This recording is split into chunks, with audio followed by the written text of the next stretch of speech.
이번 한 주간 하나님의 은혜 없이는 안 되겠다 하는 깨달음을 얻습니다. 조금만 내 생각, 내 의지, 내 뜻 생각하다가 안 되면 답답하고 짜증나는데, 그럴수록 하나님의 은혜가 무엇인가, 우리 주님의 은혜가 무엇인가 돌아보게 됩니다. 그 은혜에 입각할 때에 우리의 답답함과 짜증과 힘듦은 사라지고 기쁨과 감사와 감격이 회복되는 줄 믿습니다. 우리 안에서 시작된 그 은혜의 고백, 찬양으로 나아가도록 하겠습니다.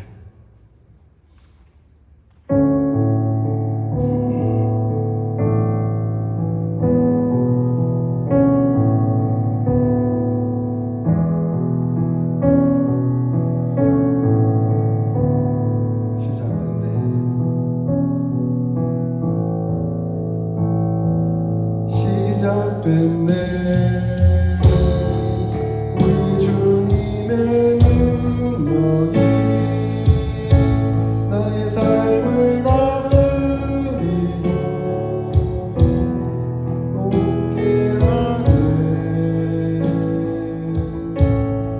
자유하네.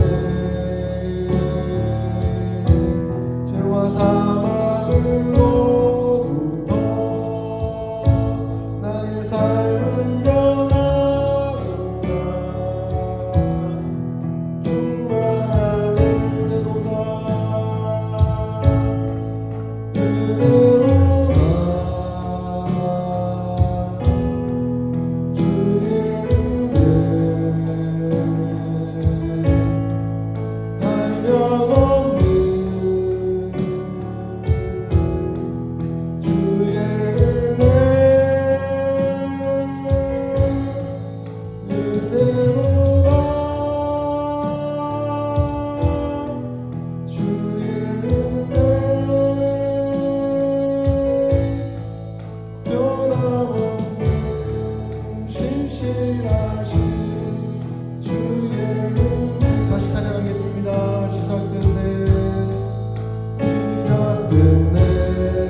일어서셔서 함께 기쁨으로 지금은 엘리야 때처럼 찬양하겠습니다.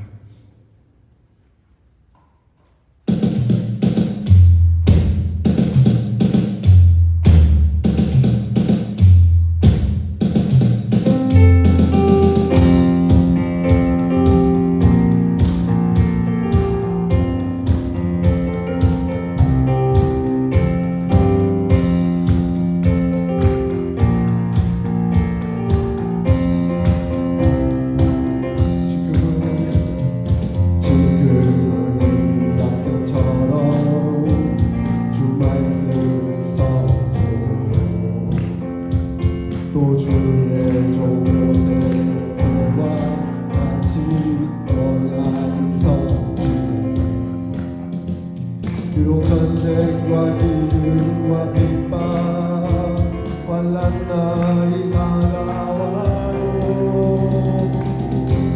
환난을 외치는 소리 주의 길을 예비하라. 나 주님 무릎 타시고 나팔 불 때에 다시 오시네 외치세. 은혜의 시온에서 구원이다.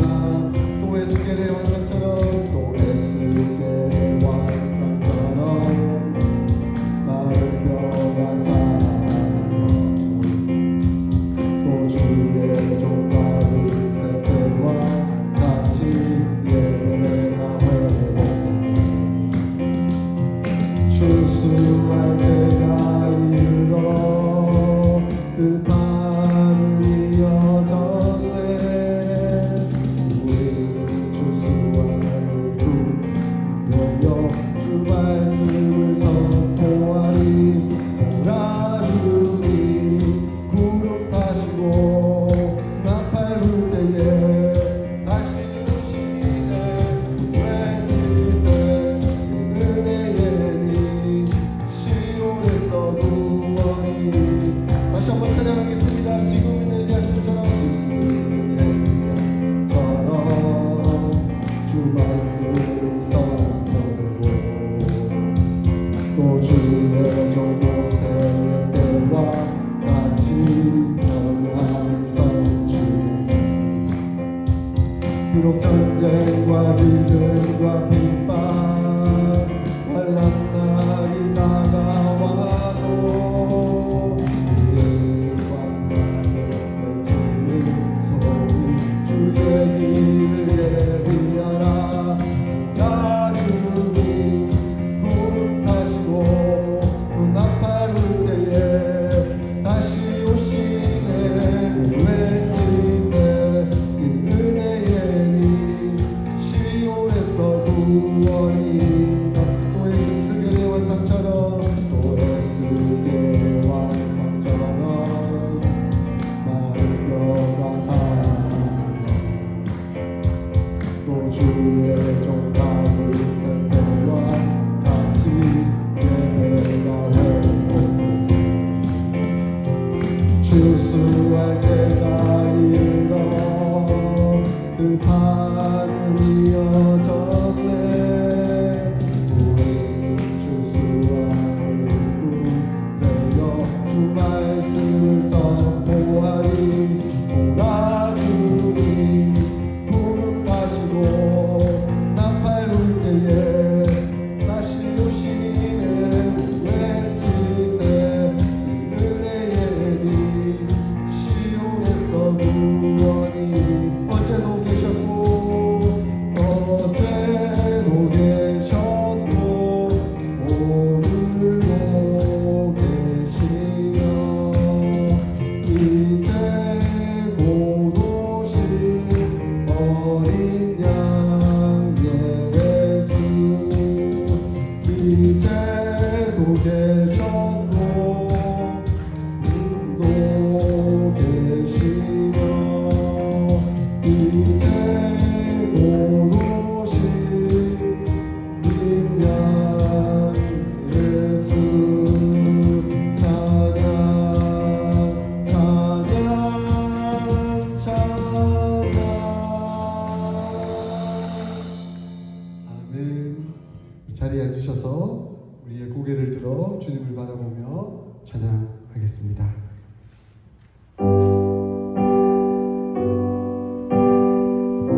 보좌에 앉으신 그 어린 양 예수 나 무릎 꿇고서 주 경배하리라 찬송과 존귀와 찬송과 존귀와 영광과 능력을 영원 영원토록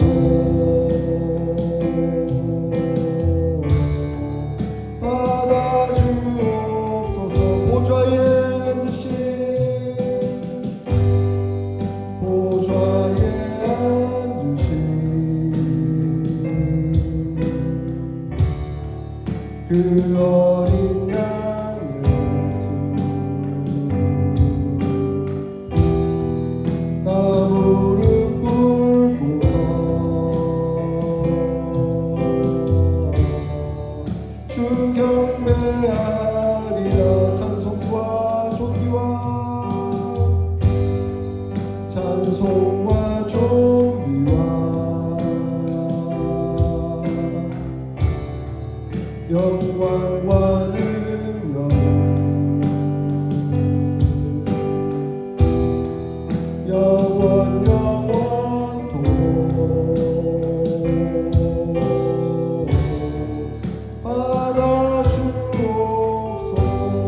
받아주옵소서. 아멘. 우리의 신앙을 고백드리겠습니다. 성부 하나님을 믿습니까?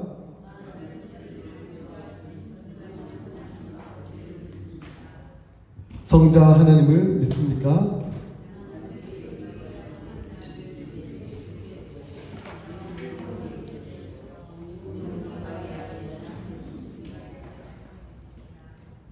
성자 하나님이 우리의 구원을 위해 하신 일을 믿습니까?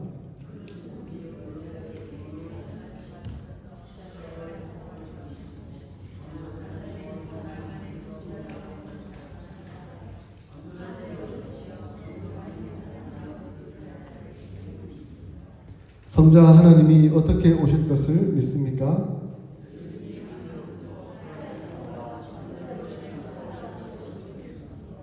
성령 하나님을 믿습니까?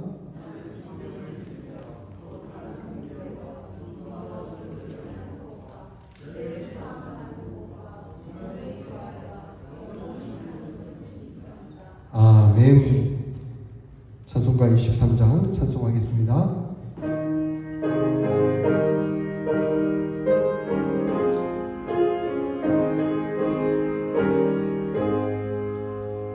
만입이 내게 있으며 그 입 닫아지고 내 구주 주시는 종을 늘 찬송하겠네. 내 은혜로우신 하나님 날 도와주시고 그 크신 영광 널리 펴 다 알게 하소서. 내 주의 귀한 이름이 날 위로하시고 이 귀의 음악 같으니 잠이라 되도다. 내 죄의 권세 깨뜨려 그 결박 푸시고 이 추한 마음을 비로소 고정케 하셨네. 아멘.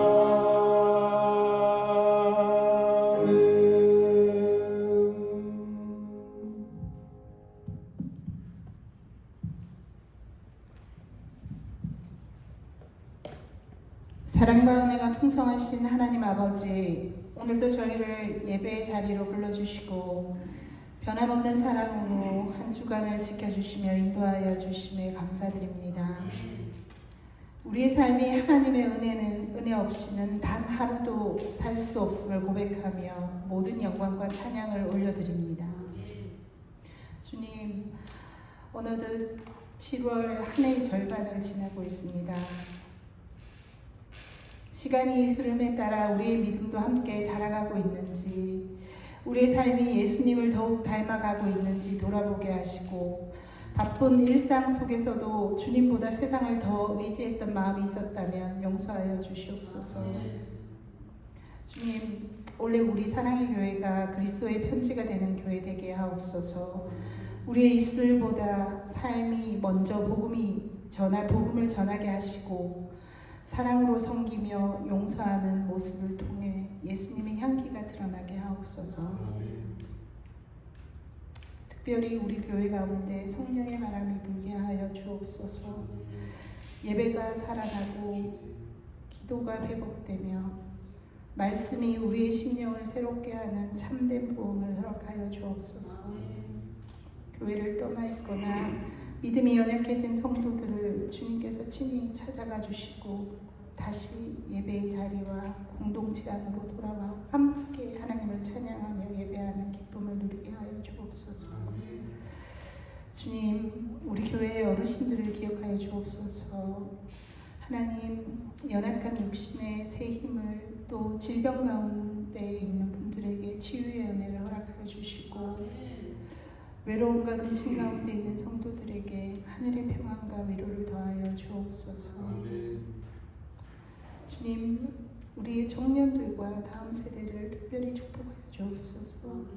대학을 졸업하고 직장을 따라 새로운 지역으로 떠난 청년들의 앞길을 인도하시고 어디에 있든지 믿음을 잃지 않고 신실한 교회 공동체 안에서 주님을 섬기게 하여 주옵소서. 하나님, 청년들이 떠난 이 자리에 우리의 염려도 주님께 맡겨드립니다. 하나님께서 새로운 청년들과 가정들을 보내주시고 우리 교회가 그들을 따뜻하게 맞이하며 믿음으로 양육하는 공동체 되게 하여 주옵소서. 이 시간 말씀을 전하시는 목사님께 성령의 충만함과 능력을 더하여 주시고 선포되는 말씀이 우리의 심령을 새롭게 하여 삶의 방향을 바로 세우는 은혜의 말씀이 되게 하여 주옵소서.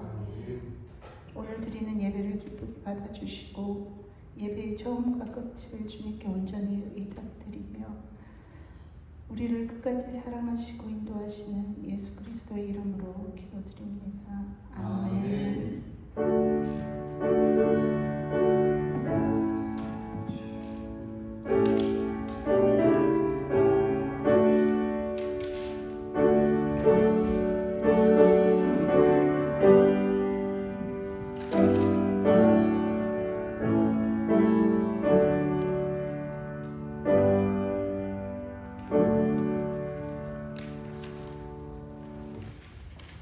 오늘 우리에게 주시는 하나님의 말씀은 마태복음 11장 16절부터 19절까지 말씀입니다. 마태복음 11장 16절부터 19절까지 말씀 교독하겠습니다.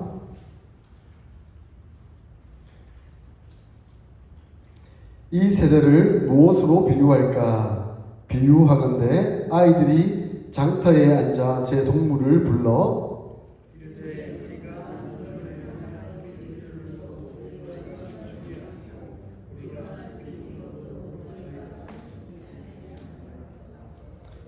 요한이 와서 먹지도 않고 마시지도 아니하매 그들이 말하기를 귀신이 들렸다 하더니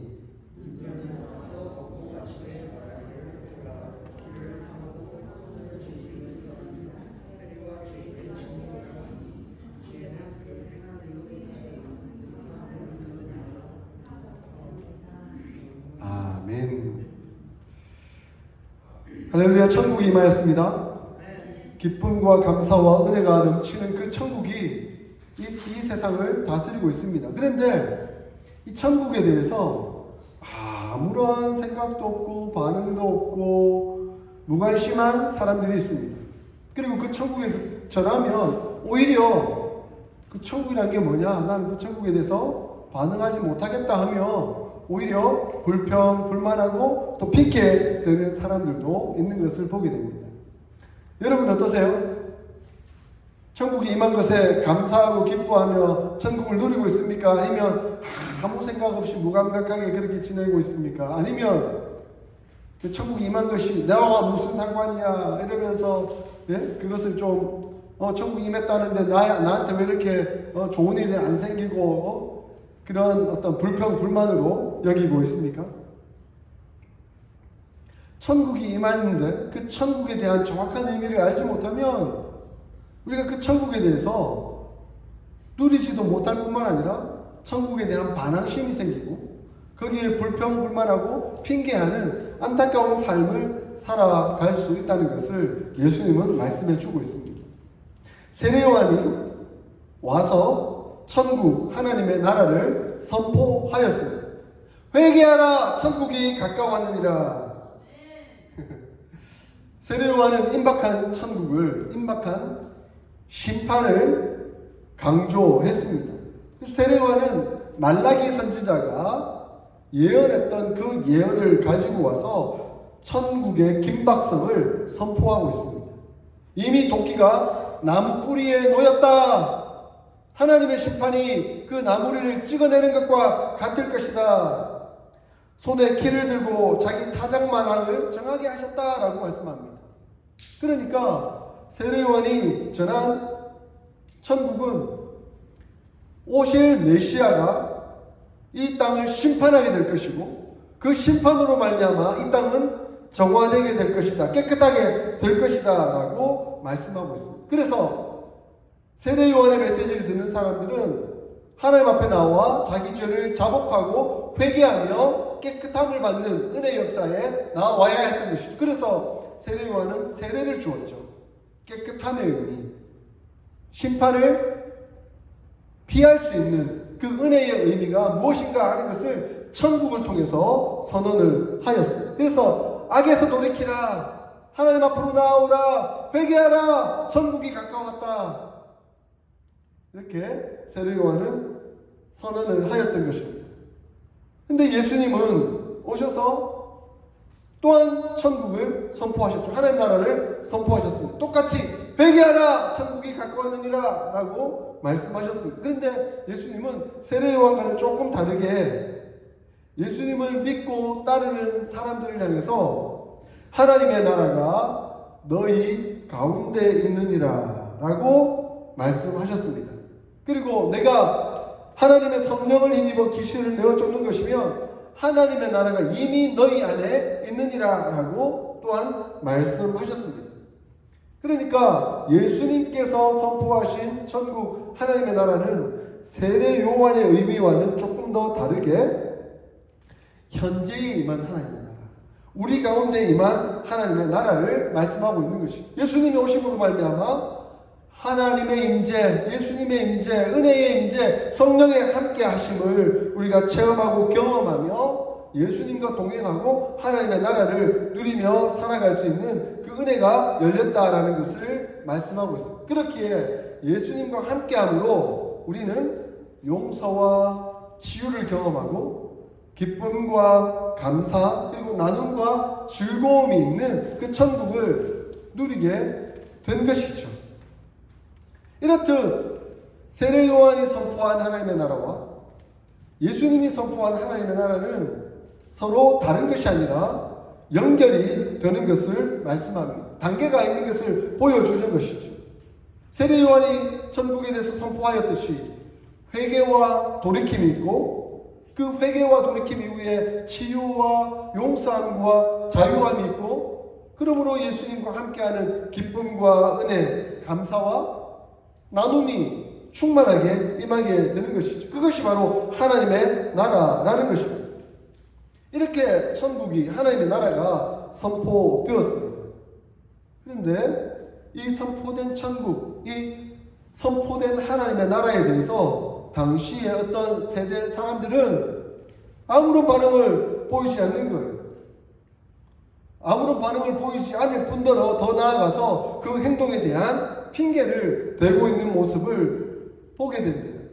이것을 우리는 영적 타락, 영적 무감각이라고 부를 수 있을 것입니다. 아니, 그것을 넘어서서 신앙인이라고 한다면 핑계대는 신앙, 이렇게 표현해 볼 수도 있을 것 같아요. 우리는 생각하죠. 우리는 영적 타락하지 않았습니다. 우리는 예수님을 믿고 구원을 받았고 은혜 가운데 삽니다. 그런데 예수님이 하신 말씀에 온전히 순종하고 계세요? 왜 순종하지 못하고 있습니까? 물으면 이렇게 핑계대고 저렇게 핑계대고 하며 그렇게 핑계대는 신앙의 삶을 살아가는 모습들도 있다는 것입니다. 그래서 예수님은 그렇게 영적으로 무감각하고 함부로 핑계대는 그 사람들을 향해서 너희들의 신앙이, 너희들의 모습이 하나님 앞에서의 그 행동이 잘못된 것이다 라고 표현하고 계십니다.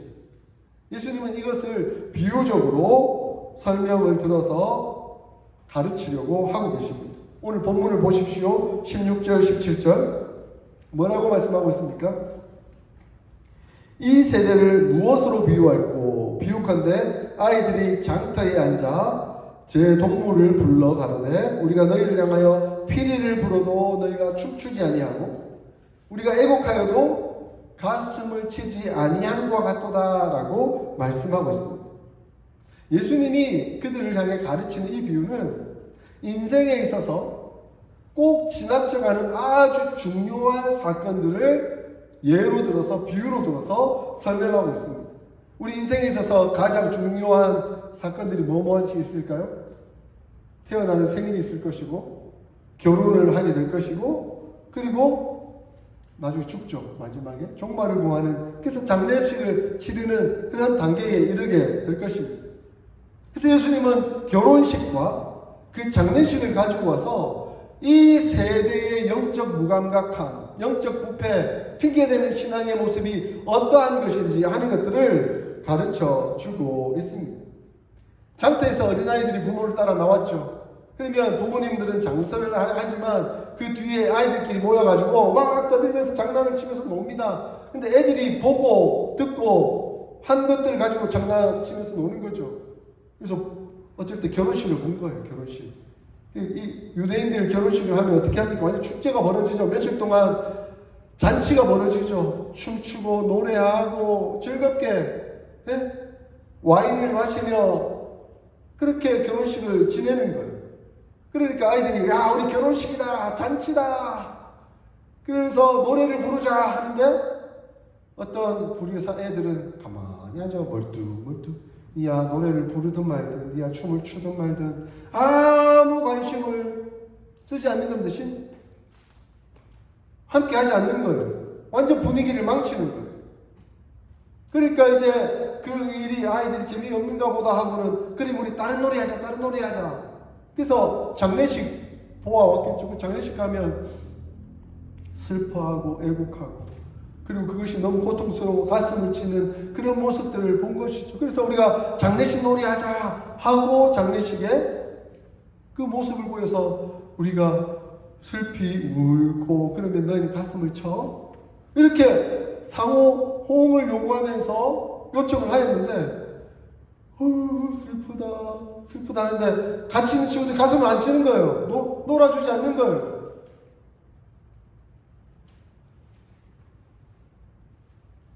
오늘날 영적으로 무감각한 사람들이 바로 이러한 모습과 같다라고 예수님은 표현하고 있습니다. 분위기를 파악하지 못하고 분위기에 따르지도 않을 뿐더러 오히려 분위기를 깨고 있는 그런 사람들을 말씀하고 있는 것이죠. 그들은 자기가 지금 어떤 삶을 살아가고 있는지 하는 것들을 깊이 생각하지 못하는 것 같습니다. 그러니까 쉽게 말하면 자기 하고 싶은 대로 하는 거죠. 자기 살고 싶은 대로 사는 것이죠. 하나님이 원하시는 뜻이 무엇인지 아니면 교회가 어떻게 하나님 앞에서 하나님 나라를 이루어 가고 있는지 하는 것에 대한 관심이 없어요. 니야 하나님 앞에서 찬양을 하든 니야 하나님 앞에서 기도를 하든 니야 금식을 하든 나는 상관하지 않겠다. 니는 니대로 살고 나는 내 하고 싶은 대로 하며 살겠다라고 말하는 사람들의 모습인 것이죠. 그러니 그 사람들은 참 이기적인 겁니다. 하나님이 왜 예수님을 보내셨는지, 예수님이 오셔서 지금 어떤 사역을 하고 있고 어떤 역사를 이루어내고 있는지, 그리고 그 역사 가운데 우리를 향한 하나님의 은혜의 그 감격과 기쁨은 무엇인지, 그것에 대해서 전혀 무감각한 것이죠. 이것을 우리는 불신앙이라고 표현합니다. 신앙이 없는 것이죠. 신앙이 있는 척해도 그들은 각각의 핑계를 가져오는 모습들도 보게 됩니다. 세례요한이 와서 금식을 선포했죠. 그리고 회개를 선포했습니다. 하나님께 돌아오라라고 요청하고 있는데 그 세례요한을 보고 뭐라고 얘기합니까? 저 세례요한은 귀신 들렸다. 귀신 들린 사람이다 라고 핑계를 대고 있습니다. 세례요한은 금욕적인 삶을 살았던 사람입니다. 광야에서 살았고 사치와 세속적인 삶을 철저히 거부하고 포도주와 독주를 전혀 마시지 아니하고 메뚜기와 석청을 먹으며 금욕적인 생활을 했던 사람입니다. 그러면서 그의 메시지는 아주 날카로웠습니다. 독사의 자식들아! 독사의 자식들아! 오늘로 말하면 개 XX들아! 이렇게 이제 표현하고 있는 그런 말과 같은 것이죠. 세례요한은 헤롯 왕에게조차도 하나님 앞에서 범죄한 것은 잘못되었다라고 강력하게 책망하는 메시지를 보냈던 사람입니다. 그런데 그 사람들은 이 세례요한의 메시지를 이해하지 못했던 것이죠. 이 엄격한 말씀을 제대로 이해하지 못했던 것이죠. 그러니 우리가 이해 못하면 저 인간은 귀신 들린 사람이야. 그렇게 치부해버렸습니다. 귀신 들린 사람이야 라고 말해버린 것이죠. 자, 그렇다고 한다면 우리 예수님은 오셔서 무엇을 전하셨습니까? 세례요한과는 전혀 다른 모습을 보이셨지요. 세례요한은 금욕적인 생활을 하며 금욕적인 모습을 보였는데 예수님은 오셔서 제자들과 함께 전혀 다른 모습을 보이시는 거예요. 많은 집들을 방문하고 그 집에 잔치가 열리면 그 잔치에도 참여하셨습니다. 그리고 그 사람들과 어울리며 그들과 함께 노래하며 춤추고 그들과 함께 즐거운 시간을 보냈습니다. 세례요한과는 전혀 다른 모습으로 천국을 선포하는데 이제 그들은 뭐라고 얘기하고 있습니까? 19절에 먹기를 탐하고 포도주를 즐기는 사람이요 세리와 죄인의 친구로다 이렇게 말을 합니다. 이렇게 핑계를 댑니다. 그러니까 회개를 요청하면 귀신 들렸다고 하고 즐겁게 행복하게 은혜롭게 살고자 하면 저 사람은 그냥 진탕 지 마음대로 사는 사람이다 이렇게 평가를 하고 있는 것이죠. 뭐든 자기 마음에 안 드는 겁니다. 그러면서 거부를 하는 거죠. 하나님 나라를 거부하는 겁니다. 그러면서 거부할 사유를 자꾸 만듭니다. 그러면서 자기 하고 싶은 대로만 합니다. 이 본문을 보면서 오늘날 교회 안에도 이런 분들이 좀 있다 하는 생각이 들더라고요. 목사님의 설교를 들으면서 목사님의 설교가 때로는 이렇게 강력한 그리고 죄를 얘기하고 그 죄에 대해서 회개를 선포하는 그런 메시지를 전하면 이렇게 말합니다. 저 목사님 너무 엄격하네요. 저 목사님 너무 바리새인 같아. 저 목사님 설교는 내가 답답해서 못 들을 것 같아. 이렇게 불평을 합니다. 그런데 또 목사님이 은혜와 축복에 대해서 마음껏 선포를 합니다. 그랬더니 그 목사님에 대해서 목사님은 죄는 지적 안 하고 늘 은혜로만 좋다 그냥 그렇게만 얘기하네. 목사님의 메시지는 때로는 엄격하고 때로는 강해야 되는데 카리스마가 넘쳐야지 왜 그냥 좋은 게 좋다라고 은혜로만 그렇게 설교하는 걸까? 이렇게 또 비판합니다. 결국은 목사님이 이렇게 설교해도 비판해요. 목사님이 저렇게 설교해도 비판하고, 그러면서 자기 마음에 자기 생각에 들지 않는다고 하면서 그렇게 핑계를 대는 모습을 보이게 되는 것이죠. 결국 하나님의 말씀을 순수하게 받아들이려고 하지 않습니다. 자기 취향에 맞춰서 들으려고만 하는 것이죠. 하나님께서 이런 사람들을 기뻐하실까요? 그래서 목사님이 때로는 교회와 하나님 나라를 위해 우리가 애써 수고하고 헌신하며 하나님 앞에 노력해야 되지 않겠습니까? 라고 얘기하면, 야, 저 목사님은 결국 자기 위신을 위해 성도의 헌신을 끌어내네. 그리고 목사님 골이 타고나네. 뭐 이렇게 말하면서 함부로 얘기하는 것이죠. 전도하자 그러면 부담스럽다 하고, 그러면 아무 말도 안 하고 있으면 교회가 죽었다 하고, 이래도 뭐라 하고 저래도 뭐라 하고, 이런 사람들이 이러한 모습을 보이고 있다는 것이죠. 결국 사역의 방식이 아니라 비판에만 급급한 사람들은 결국 신앙생활을 하는 것이 아니라 신앙을 위장한 비판의 생활을 하고 있다는 것을 말씀해 줍니다. 결국 이런 교회는 하나님 나라가 될 수 없는 거죠. 이런 교회는 하나님의 통치를 받는 것이 아닌 거죠. 그냥 자기 하고 싶은 대로 하는 교회가 되고 맙니다. 사도 바울은 이러한 신앙인을 어린아이와 같은 신앙이다라고 평가를 합니다. 고린도 교회를 향해서 그리스도 안에서 어린아이와 같도다라고 책망을 하고 있습니다. 여전히 시기와 분쟁 속에서 자기 하고 싶은 대로 하다가 뜻대로 안 되니까 나는 바울파다, 나는 바나바파다, 심지어 나는 예수파다, 이러면서 나뉘어져서 자기 하고 싶은 대로 하는 그런 모습들이 나타나고 있다는 겁니다. 이러한 신앙의 모습을 보이는 것은 결국 하나님 앞에서 온전치 못한 신앙일 뿐만 아니라 교회가 교회되지 못하는 신앙의 모습을 보일 수 있다는 것을 가르쳐 줍니다. 그래서 고린도 교회에는 은사도 많았고 방언도 하고 심지어 신비의 역사까지 벌어지고 있었지만 사도 바울이 사랑이 없으면 너희가 어린 신앙인과 같고 어린아이와 같고 그 교회는 하나님 앞에서 온전한 교회가 될 수 없다라고 책망하고 있었던 것이죠.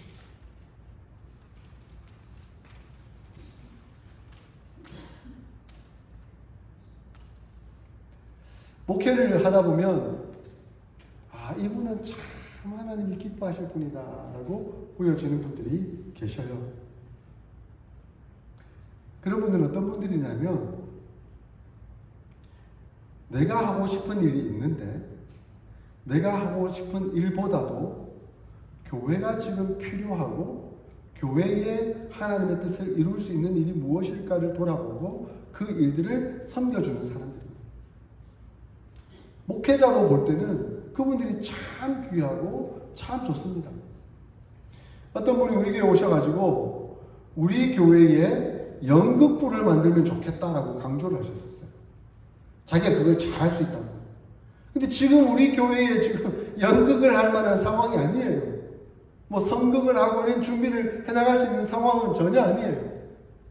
근데 제가 생각할 때는 이분이 이런 쪽으로 이렇게 섬겨주시면 참 좋겠다 하는 부분들이 있었어요. 그런데 거기에는 전혀 관심이 없어요. 그리고 거기에 대해서 전혀 섬기려는 마음이 없는 거죠. 그러면서 요구를 하는 거예요.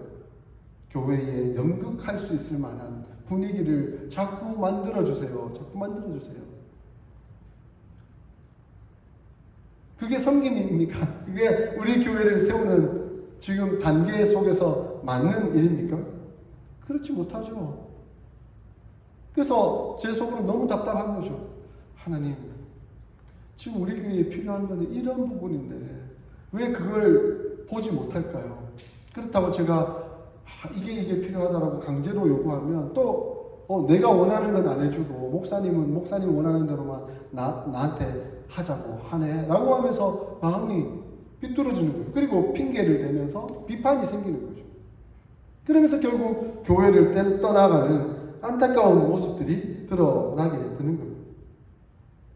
그러므로 하나님이 기뻐하시는 사역은 내가 하고 싶은 일이 아님에도 불구하고 남들이 미루는, 남들이 별로 하고 싶어 하지 않는 그러한 일들, 그럼에도 불구하고 교회가 꼭 필요한 일들, 그렇다고 한다면 내가 나서서 적극적으로 함께하며 섬기도록 하겠습니다 라고 나오는, 그렇게 하는, 순종하는 분들이 하나님 보시기에 너무너무 기쁘시지 않겠습니까? 그러면서 하나님은 교회 안에 은사를 주셨어요. 내가 잘할 수 있는 일을 통해서 교회에게 섬기며 교회를 세워나갈 수 있는 그런 은사의 역사를 주셨어요. 그래서 은사를 잘 활용하는 것 굉장히 귀한 일입니다. 그래서 우리 찬양팀 여러모로 좀 지금 뭐 떠나간 지체도 있고, 그죠? 그렇지만 우리에게 주어져 있는 은사에 따라서 우리 예연이 같으면 이제 약간 그동안 손 놓았던 베이스 기타까지 이제 다시 들고 와서 하나님 제가 한번 섬겨보겠습니다 하면서 그런 아름다운 마음으로 이렇게 와서 섬기는 이런 일들이 일어나고 있는 거죠. 이게 바로 우리가 은사를 통한 하나님의 교회를 세우는 중요한 일이 되는 겁니다. 그런데 하나님은 은사를 주셨을 뿐만 아니라 은사를 뛰어넘는 것이 있어요. 그 은사를 뛰어넘는 것이 바로 헌신입니다. 헌신이라는 것은 내가 그런 은사가 없다고 생각이 들 수도 있고, 그리고 나는 저기에 대해서 별로 관심이 없고, 그렇지만 이 교회에 꼭 필요한 일이고, 그리고 저 일은 아무도 할 사람이 없네, 이렇게 보여지면 내가 그 일에 뛰어드는 겁니다. 그 일을 위해서 한번 나아가 보는 겁니다. 나의 노력을, 나의 재정을 들여보는 겁니다. 그럴 때 하나님은 그 사람을 헌신적으로 받아주십니다. 그 헌신을 받으시고 그 사람에게 은사를 뛰어넘는 능력을 주십니다. 역사를 베풀어 주십니다. 그러므로 하나님의 나라가 더 온전하게 세워지도록 인도하시는 겁니다.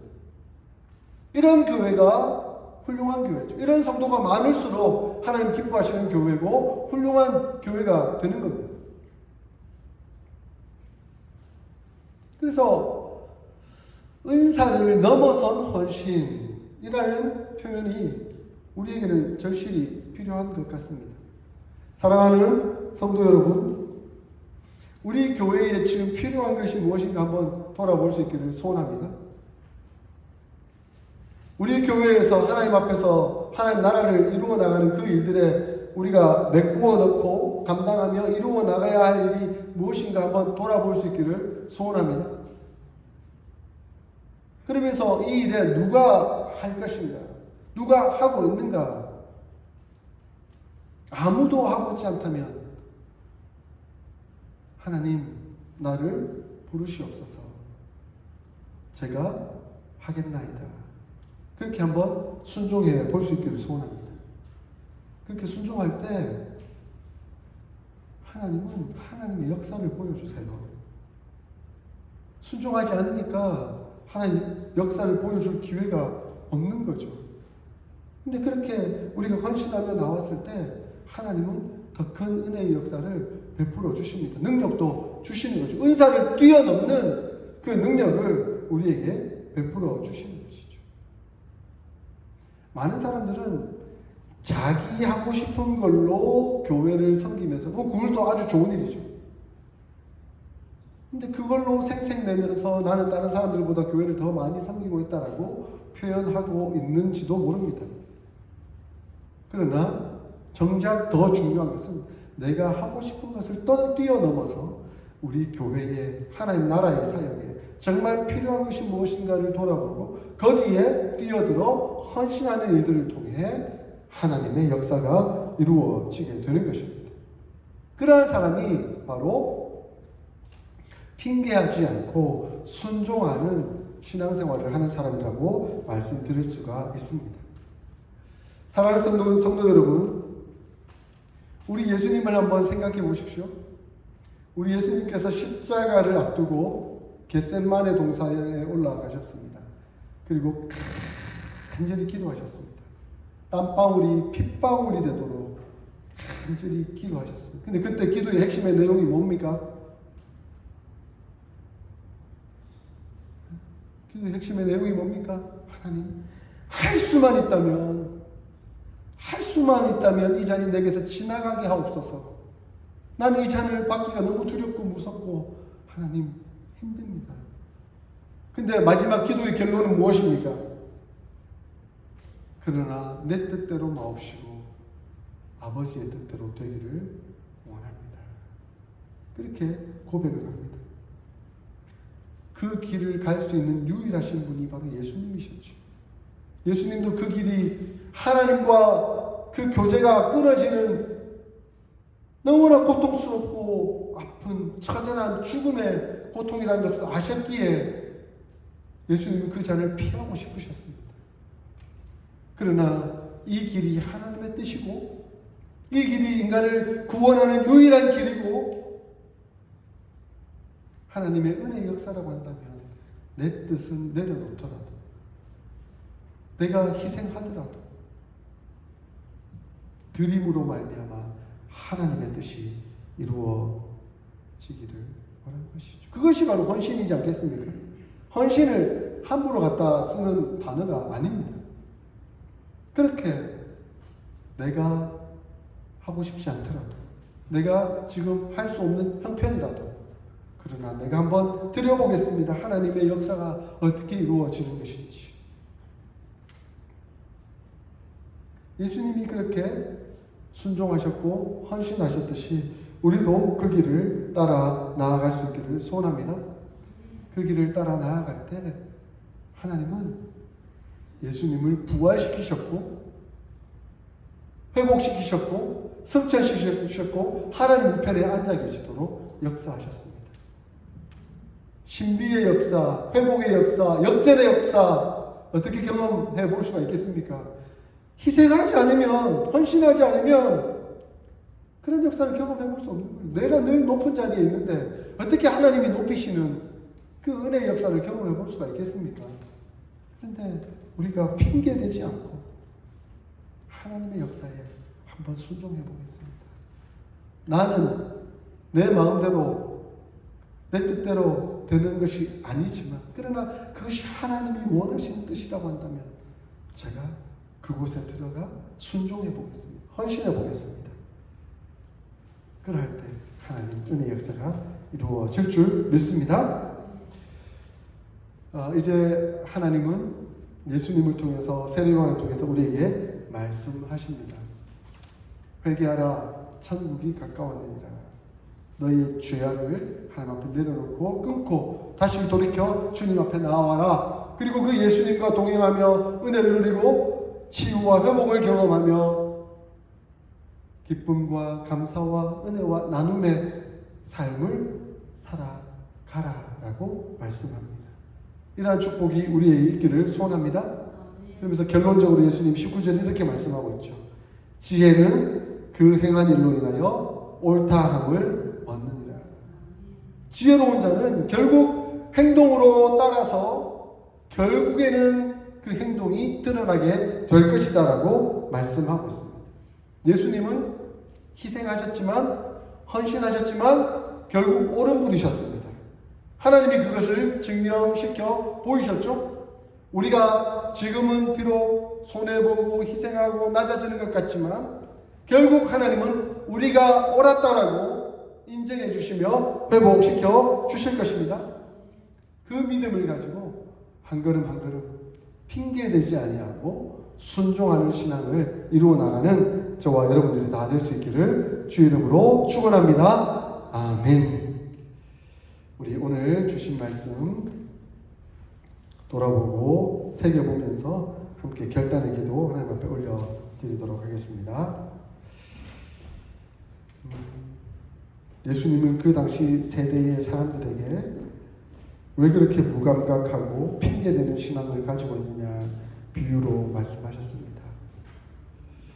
우리 또한 그렇게 무감각하고 핑계대는 신앙으로 살아가고 있지는 않은지 하나님 앞에 겸손히 돌아볼 수 있기를 소원하고, 내가 가진 은사를 통해 하나님 나라와 영광을 위해 섬길 뿐만 아니라 내가 원치 않는 일을 할지라도 하나님이 필요로 하신다면 제가 헌신하며 섬기겠습니다 하는 결단의 고백을 올려드릴 수 있기를 소원합니다. 우리 이 기도 제목 품고 함께 기도로 나아가겠습니다.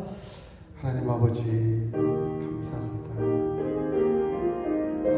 늘 우리는 우리 중심으로 내 하고 싶은 일을만 하고 그것을 섬김이라 여기고 살아왔습니다. 그런데 하나님께서 때로 우리에게 필요한 그것을 요구하시는데도 불구하고 그것에 대해서 핑계대며 할 수 없다라고 불순종했던 저희의 모습들은 아닌지 하나님 앞에서 겸손히 돌아볼 수 있기를 소원합니다. 그래서 피리를 불어도 춤추지 아니하고 애곡하여도 가슴을 치지 아니하는 그런 사람들, 그런 세대의 모습 사람들과 같이 영적 무감각과 불순종의 신앙으로 살아가는 저희들의 모습이 되지 않도록 하나님 불쌍히 여겨 주시옵소서. 그럴수록 더욱 주님 바라고 은혜를 의지하며 믿음으로 살아가는 저희의 삶이 될 수 있도록 주님 역사하여 주시옵소서. 내 문제를 들어주시고 도우시는 줄 믿고 감사하며 예수님의 이름으로 기도합니다. 아멘. 하나님의 은혜로 이 쓸데없는 자 왜 구속해 주셨는지 우리 감사함으로 찬양하겠습니다.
모든 형편 잘 아는 주님 돌보아 주실 것을 나는 확실히 아네. 하나님 아버지 감사합니다. 어신 사랑의 교회가 함께 모여 드린 예배를 받아주시니 감사합니다. 우리의 생각, 우리의 감정, 우리의 뜻은 겸손히 내려놓게 하시고 하나님의 뜻이 무엇인지 분별하며 나아가는 우리 모두가 되도록 도우시고 역사하여 주시옵소서. 그렇기 위하여 내가 좋아하는 일, 내가 은사를 가진 일 가지고 또 열심히 섬기는 그 일들을 잘 감당할 뿐만 아니라 내가 원하지 않는 일이라 할지라도 이것이 하나님의 나라와 하나님의 교회와 하나님의 뜻을 이루는 데 필요한 일이라고 여겨진다고 한다면 함께 섬기며 수고하고 헌신하는 데까지 이르는 저희의 삶이 될 수 있도록 도우시고 역사하여 주시옵소서. 그러므로 하나님 앞에서 핑계대는 신앙 갖지 않도록, 그것이 곧 불신앙이요 하나님 앞에서 무관심한 신앙이라는 것을 저희가 깨닫게 하시고 진실함으로 나아가는 은혜의 신앙으로 서는 저희 모두가 될 수 있도록 주님 주관하시고 역사하여 주시옵소서. 우리 사랑하는 성도들이 주님 앞에 나오며 우리의 가진 것이 주님의 것임을 고백하며 헌금을 드렸습니다. 이 헌금을 받아주시고 하나님 나라와 영광을 위하여 귀히 사용하여 주시옵소서. 11조를 드리는 성도들에게 복을 주셔서 그 소득이 더 풍성하여지게 하시고 감사의 제물을 드린 성도들에게 그 감사가 더욱더 흘러넘치도록 역사하여 주시옵소서. 우리의 드린 주일 헌금을 하나님 기쁘게 사용하여 주시옵소서. 너희는 먼저 그의 나라와 그의 의를 구하라. 그리하면 이 모든 것을 너희에게 더하시겠다 하신 우리 주님의 약속이 우리의 삶에, 우리의 가정에, 우리의 사업에 이루어지도록 인도하여 주시옵소서. 지금은 우리 주 예수 그리스도의 그 크신 은혜와 하나님 우리 아버지의 무한하신 사랑과 성령 하나님의 교통하심이 핑계되지 아니하고 온전히 순종을 넘어 헌신함으로 하나님의 나라와 뜻을 이루어 나가기를 소원하고 다짐하는 모든 성도들 머리 위에 영원토록 함께 있을지어다. 아멘.